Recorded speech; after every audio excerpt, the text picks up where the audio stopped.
ফরিদপুরে বাস ও পিকআপ ভ্যানের সংঘর্ষে অন্তত ১৩ জন নিহত হয়েছে। মঙ্গলবার সকালে ঢাকা খুলনা মহাসড়কের কানাইপুরে অ্যাবলুম ক্যাফেটেরিয়ার সামনে এ দুর্ঘটনাটি ঘটে।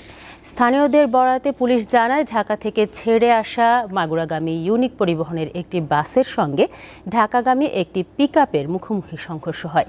এতে ঘটনাস্থলে শিশু ও নারীসহ ১১ জন প্রাণ হারান। পরে হাসপাতালে মারা যায় আরও ২ জন। এ ঘটনায় আহত হয়েছেন আরও অনেকে, তবে তাৎক্ষণিকভাবে হতাহতদের পরিচয় পাওয়া যায়নি। আশঙ্কাজনক অবস্থায় ৩ জনকে উদ্ধার করে হাসপাতালে পাঠানো হয়েছে। নিহতদের সবাই পিকআপের আরোহী ছিলেন।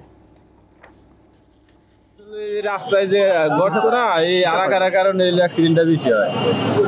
এই গাড়ি এখানে রানিং থাকলে যে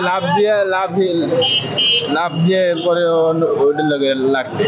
ওইটাও তো স্পিডে গাড়ি, এটাও স্পিড ওইটাও স্পিড। এটা লাভ দিছে মানে মাথা বাঁকা হয়ে গেছে, পরে সামনে লাগছে। আমি ফোন পাইছি মানে 8:10-এ। আমার মাইয়ে ফোন দিয়েছে, রাব্বু আপনার জামাই অ্যাক্সিডেন্ট করছে।